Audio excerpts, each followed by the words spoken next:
Assalamualaikum warahmatullahi wabarakatuh.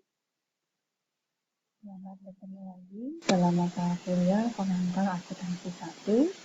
Hari ini adalah hari pertama kita bertemu dalam mata kuliah pengantar akuntansi 1. Perkenalkan, nama saya Ibu Dina Hina Siagar yang akan mengampu mata kuliah ini.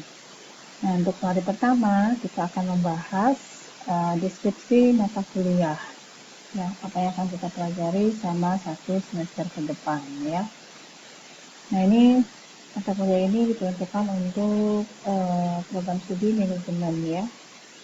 Adapun nanti capaian pembelajaran ini ada beberapa, yaitu tujuannya adalah untuk menginternalisasi nilai, norma, dan etika akademik, menunjukkan sikap bertanggung jawab atas pekerjaan di bidang keahlian secara mandiri, lalu menginternalisasi prinsip-prinsip etika organisasi, etika bisnis, dan profesi akuntan ya. Lalu menguasai konsep teoritis secara mendalam tentang kerangka dasar penyajian dan penyusunan laporan keuangan. Berikutnya, ini adalah capaian pembelajaran mata kuliah. Ya, nanti di sini diharapkan mampu mencatat dan menghitung persediaan barang perusahaan dagang. Ini karena ini pengantar akuntansi 2 ya untuk anak manajemen. Nanti kalian akan mulai dari perusahaan dagang, lalu membuat jurnal khusus, lalu membuat buku besar pembantu, lalu nanti membuat laporan keuangan perusahaan dagang. Setelah perusahaan dagang kita masuk ke perusahaan manufaktur ya, memahami bagaimana pencatatan di perusahaan manufaktur, lalu komponen biaya dan penyusunan laporan keuangannya, lalu masuk ke akuntansi perbankan dan manfaat laporan keuangannya, terakhir yaitu mengenai akuntansi sektor publik ya. Adapun yang menjadi deskripsi singkat dari mata kuliah ini adalah ini akan memberikan pengetahuan dasar mengenai akuntansi sebagai pengantar untuk dapat mempelajari lebih lanjut akuntansi keuangan dan bidang-bidang pengetahuan lain yang terkait dengan akuntansi. Ya, pokok-pokok bahasanya ini nanti dimulai dari perusahaan jasa, ya, perusahaan dagang, dan nanti masuk ke akuntansi perusahaan manufaktur, perbankan, dan pemerintahan. Tetapi ini mungkin yang manufaktur, yang perbankan dan yang pemerintahan ini hanya sekilas ya, hanya sekedar menambah wawasan ya. Jadi bahan kajiannya nanti kita akan masuk ke perusahaan dagang.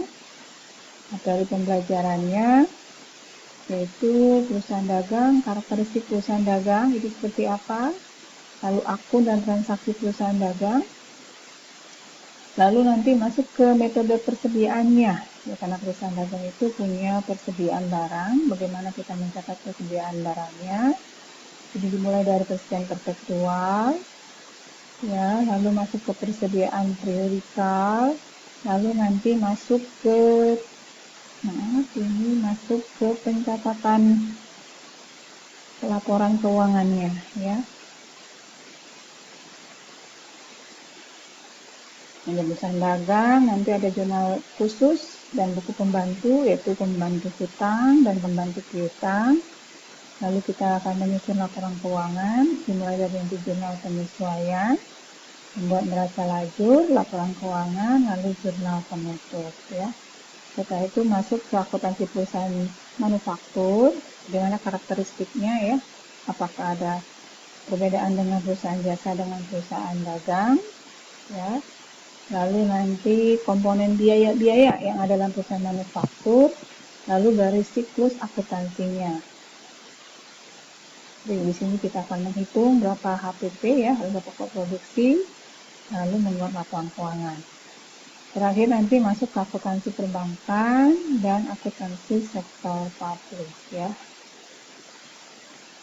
Adapun nanti buku yang akan digunakan itu adalah buku dari Weigan Kinel Hiso, yaitu Financial Accounting dengan IFRS Edition ya, terbitan edisi keempat dari Wiley Plus tahun 2019.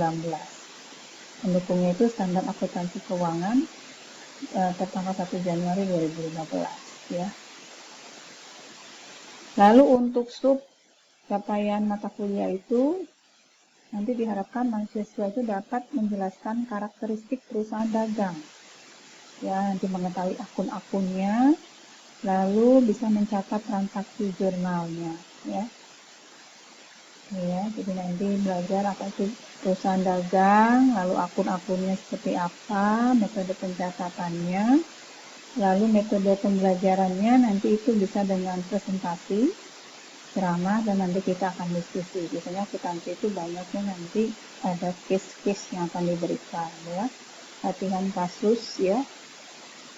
Nanti pengalaman belajar yang akan diperoleh yaitu adalah kalian bisa berpikir logis, kritis, ya, secara kuantitatif dan kualitatif.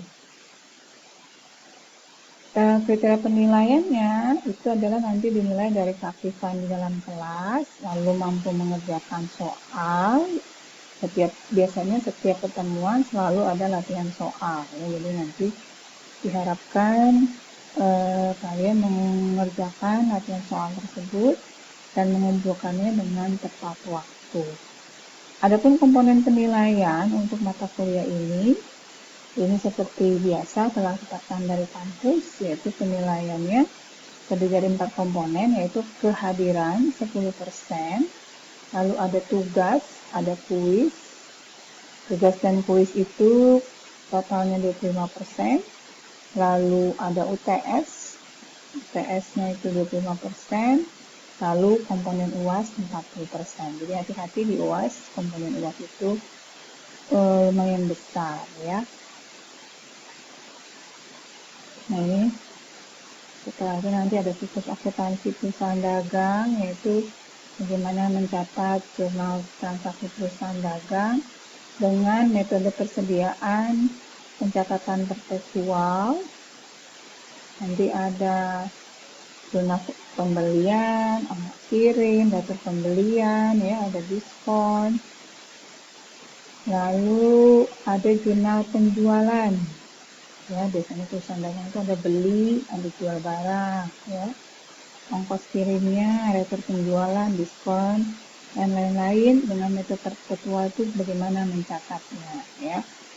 Pertemuan berikutnya itu adalah menggunakan metode periodikal, ya, baik dari pembelian maupun penjualan, ya. Metodenya masih sama, yaitu presentasi, ceramah, dan diskusi, ya. Nanti ada latihan-latihan soal yang harus kalian kerjakan di setiap pertemuan, ya. Mungkin itu yang bisa saya sampaikan untuk perkenalan pada hari pertama untuk mata kuliah pengantar akuntansi 2, ya. Jadi nanti ini akan kita pelajari selama 1 semester sampai nanti kita menjelang UAS, ya. Jadi terakhir itu pertemuan 15 sebelum menjelang UAS itu materinya adalah nanti akuntansi sektor publik. Tapi ini hanya membahas sekilas, ya, karena kalian anak manajemen, ya, tidak membahas lebih dalam. Mungkin sekian yang bisa saya sampaikan untuk perkenalan hari ini. Terima kasih. Wabillahi taufiq wal hidayah. Assalamualaikum warahmatullahi wabarakatuh.